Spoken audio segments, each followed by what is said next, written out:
जब सेवा से निवृत्त होकर हम एकांत में मंत्र जप कर रहे हैं तो ये चार बातें नहीं होनी चाहिए मंत्र जापक में या नाम जापक में। उस समय जिस समय हम बैठे हैं, पहला, नाम जप या मंत्र जप में जो ही हम माला प्रारंभ करते हैं तो सदगुरुदेव भगवान को प्रणाम करके मौन धारण करते हैं जब तक वो माला ना हो जाएगी। अत्यंत आवश्यक होने पर भी माला पूरी ही करनी है, तब बात करनी है। मंत्र जाप में ये नियम होना चाहिए। अगर ऐसा नहीं है तो फिर माला पुनः आपको प्रारंभ करनी पड़ेगी, उसे पूरा करने। बीच में रोक कर बात करके फिर आगे ये नहीं चलेगा, ये दोष माना जाता है। माला पूरी होने तक वार्ता नहीं हो सकती। बोलना बीच में, पहला दोष। दूसरा, इधर उधर देख ऐसे माला जपने, मेरुदंड सीधी, नासाग्र दृष्टि ऐसे। जिसे नींद आने की संभावना है वो आंख मूंद के भजन करने मत बैठे। नहीं, कंबल या शाल ओढ़ा, आंख मूंछ ली तो माला छूट जाएगी और आपका समय व्यतीत हो जाएगा नींद में। ऐसा प्राय होता है। कठोर आसनों पे बैठ करके नींद ना आवे इसलिए नासाग्र दृष्टि रख के जप किया जाता है। उस मंत्र का ध्यान करते हुए आंख खुली हुई, बार बार पलक झपकना ऐसे ये नहीं, नासाग्र दृष्टि रखते हुए मंत्र जप करते हुए बोलना नहीं। जैसे 11 माला का नियम दिया है गुरु मंत्र का, तो जिनकी विशेष विशेष सेवाएं हैं, जब आपको समय मिले, जितना मिले अधिक से अधिक आप मंत्र जाप करें। जब आप आसन पे बैठकर मंत्र जाप कर रहे हैं तो बोलना नहीं है, माला पूरी होने पर ही बात करें अगर कोई अत्यंत आवश्यक है। दूसरा, इधर उधर गर्दन हिलाना, देखना ये नहीं। मेरुदंड सीधी, आंख खुली हुई, आंख मूंद के नहीं जपना। एक महाभागवत की पत्नी निरंतर भगवदाकार वृत्ति में रहती थी। उनके पति जब पूजा में बैठते तो आंख मूंद करके बैठते, ध्यानस्थ है। एक बार उन्होंने पूछा, प्रभु आपके आंख मूंदने और आंख खोलने में अंतर पड़ता है क्या? तो उनका पड़ता है। तो बोले आपकी पूजा अधूरी। हम चाहे बाहरी दृष्टि में हो या आंतरिक दृष्टि में हो, एक ही चिंतन होना चाहिए। आंख खुली हो या आंख बंद, तभी सच्चा उपासक है। तीसरा, हिलना मंत्र जाप के समय। ये कीर्तन में हो सकता है, पद गायन में हो सकता है, लेकिन मंत्र जाप के समय हिलना नहीं, ये नहीं। गर्दन घुमाना, बात करना। चौथा, हंसते हुए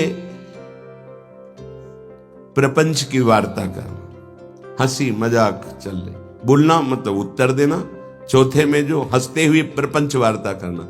बैठे कुर्सी में 3 लोग, माला हाथ में, प्रपंच की वार्ता। अपमान कर रहे हो माला का, मंत्र का। आप क्या कर रहे हो? उपहास कर रहे हो। 4 लोग जा रहे हैं, माला सरक रहा है, बातचीत कर रहे, तो माला सरकाने से थोड़ी भगवत प्राप्ति होगी। जो माला की एक भी मन का नाम और मंत्र से खाली ना जाए, उसका चिंतन करते हुए, वो आंतरिक चिंतन को बढ़ाने के लिए माला है। माला सरकाने से थोड़ी भगवत प्राप्ति होती है। माला की मनका के सहारे से हम प्रत्येक मंत्र का चिंतन करके, उसका श्रवण करके, मनन करके तब फिर आगे बढ़ते हैं। ये थोड़ी कि जल्दी जल्दी किसी की माला को तो देखते हैं कि इतनी रफ्तार से कैसे चल सकती है। अगर हम केवल राधा नाम भी जपें तो इतनी रफ्तार से नहीं चल सकता, क्योंकि हमें लिखना है राधा राधा। फिर अष्टादशाक्षर मंत्र या 12 मंत्र, फिर इन मंत्रों को तो कैसे आप इतनी जल्दी, कैसे बिना अक्षर मात्रा दर्शन के कैसे आप मन का सरका दिए? 11 माला बहुत होते हैं। अगर जिस पद्धति से कहते 11 माला कर लो तो बहुत जल्दी मानसिक सिद्धि प्राप्त हो जाए। सामने मंत्र लिखा हुआ है, हर बार नवीन मंत्र की रचना कर रहे हैं। हर मनके पे, एक मनके पे पूरा मंत्र लिखा, फिर एक मनके पे पूरा मंत्र, फिर मन। देखो मन कहां भाग के जाएगा, मन निर्विषय हो जाएगा। सच्चिदानंद की तरफ दौड़ पड़ेगा मन। जब के समय किसी को उत्तर देना, इधर उधर देखना, शरीर को हिलाना, हंसते हुए हंसी मजाक वार्तालाप करना, 4 बातें जप में निषेध है। जब काले न भासेत नान्यानि प्रेक्षेत बुधा न कंपेत शिरोग्रीवाम दंता नैव प्रकाशयेत। 4 बातें। ये हंसी मजाक, 2 साधक चल रहे रास्ते में, माला भी चल रहा, हंसी मजाक। तुम्हारे पास समय कैसे, तुम्हारा माला कैसे चल रहा है, तुम वार्ता कर रहे हो, हंसी मजाक कर रहे हो, ऐसा नहीं, इतने सिद्ध नहीं हो गए हो। जो शास्त्र जब काले न भाषेत नान्यानि प्रेक्षित बुधा न कंपेत शिरोग्रीवाम दंतान नैव प्रकाशयेत। माला जपते समय ये ऐसे हिलना डुलना, शांत, हंसी मजाक, न दंतान नैव प्रकाशयेत, दांत नहीं दिखाई देने चाहिए। गुरु मंत्र के समय तो मुख से वायु भी नहीं निकलनी चाहिए, मुख से। बस ये स्थिति। थोड़ा दांतों के बीच में जगह है, जिह्वा का अग्रभाग ऊपर के दांत के जोड़ पे है, हल्की सी नाक की श्वास से मंत्र का उच्चारण है, उसी का श्रवण है, और नेत्रों से दृष्टि में हम देख रहे हैं। भगवदाकार मंत्राकार वृत्ति करनी है। प्रभु के मंगलमय नाम उच्चारण करने से करोड़ करोड़ जन्मों के पापों का नाश होता है, ऐसा शास्त्र और ब्रह्म ऋषियों ने निश्चय किया है। भगवान का नाम उत्तम श्लोक है, पवित्र कीर्ति है। जो नाम जप करता है वो पवित्र कीर्ति वाला हो जाता है, वो उत्तम श्लोक भगवान को प्राप्त कर लेता है, भगवत स्वरूप हो जाता है। इस मार्ग में चलने वाले उपासक से, चाहे वो ज्ञान मार्ग का हो या भक्ति मार्ग का हो, कोई पाप बन जाए तो शास्त्रोक्त प्रायश्चित करने की आवश्यकता नहीं है। जैसे कृच्छ व्रत, चंद्रायण व्रत, बड़े बड़े कठोर व्रत पापों का प्रायश्चित करने के लिए हैं, वो केवल नाम जप, नाम कीर्तन अपना बढ़ावे, उसी से सारे प्रायश्चित हो जाएंगे। जप करने वाले को अन्य प्रायश्चित करने की आवश्यकता नहीं है। जब तक अनंत जन्मों के हमारे पाप हैं, तब तक हमारी नाम में रुचि नहीं होती। ये बहुत ध्यान देने का विषय है कि जब नाम की इतनी महिमा है तो सब लोग नाम में क्यों नहीं लगते? बोले इसलिए नहीं लगते कि इतने पाप हैं कि नाम की तरफ रुचि ही नहीं हो सकती। जैसे कोई कहे कि चीनी चीनी चीनी कहने से तो क्या मुंह में मिठास आ जाएगी क्या?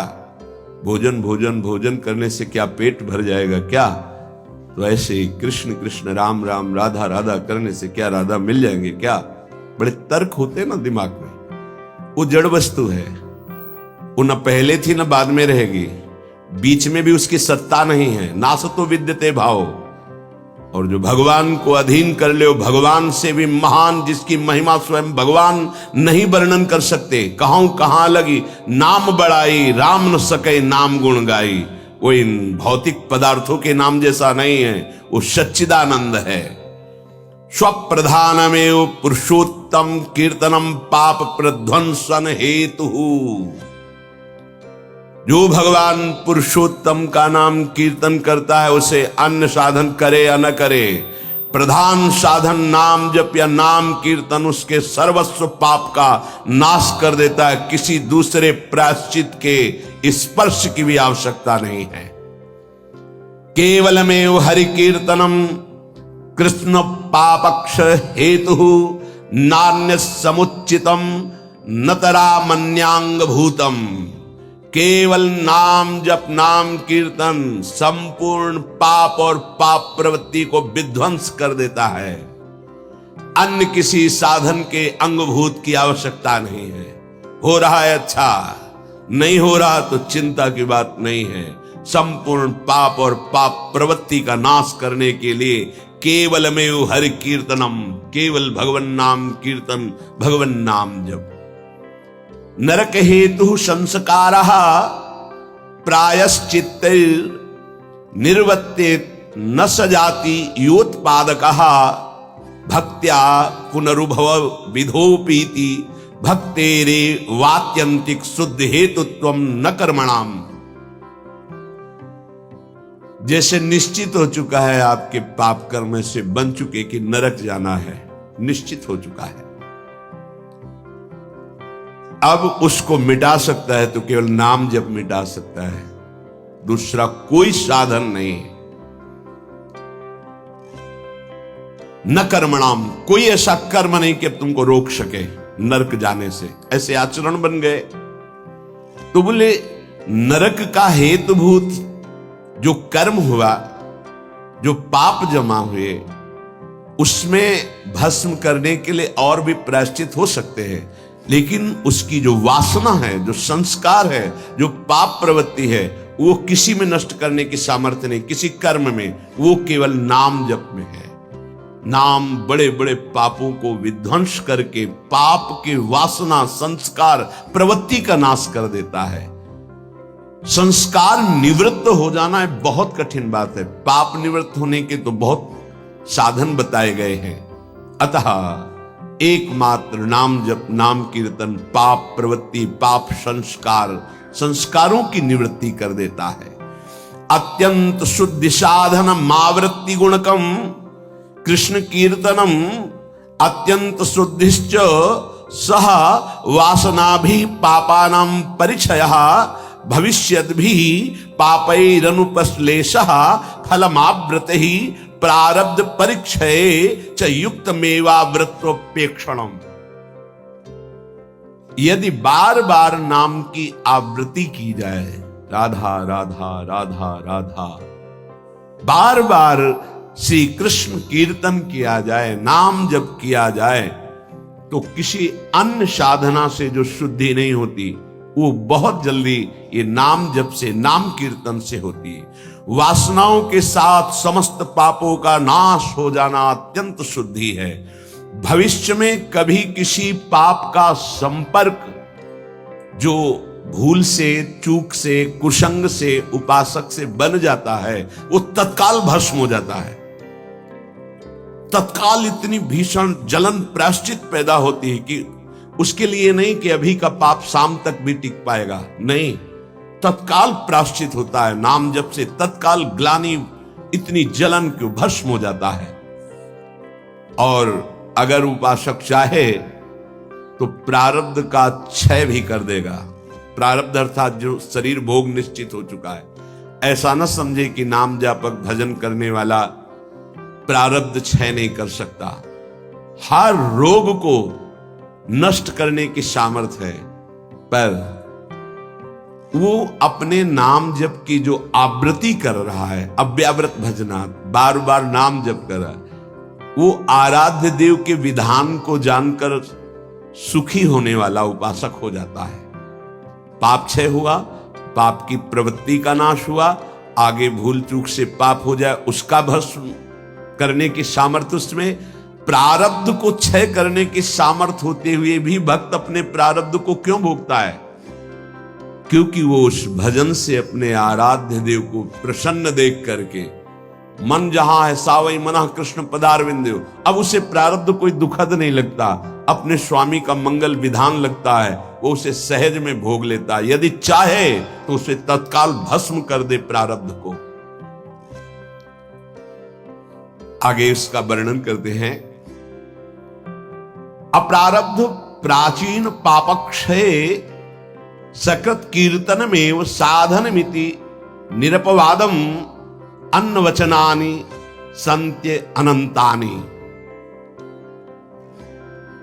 प्रारब्ध से भिन्न पापों का क्षय समझना। अप्रारब्ध प्राचीन पापक्षय, बिना प्रयास के नाम जप से वो क्षय हो जाते हैं। प्रारब्ध के लिए संकल्प करना पड़ता है और भक्त संकल्प रहित होता है, इसलिए प्रारब्ध को भोगता है। जो प्राचीन पापाक्षय अप्रारब्ध, जो प्रारब्ध में नहीं है, पूर्व संचित जमा पाप कर्म है, वो सकृत कीर्तनमेव साधनमिति, एक ही साधन भगवन नाम कीर्तन, भगवन नाम जब, वो स्वाभाविक नष्ट हो गया। निरपवादम, इसमें किसी का कोई तर्क नहीं है। पर प्रारब्ध को क्षय करने के लिए संकल्प करना होता है। ये मेरा रोग नष्ट हो जाए, ये कभी भक्त नहीं कर सकता। इसीलिए बड़े बड़े संतों को कष्ट में देखा गया, शारीरिक। अप्रारब्ध स्वाभाविक क्षय हो जाएगा, पर प्रारब्ध के लिए संकल्प करना पड़ेगा।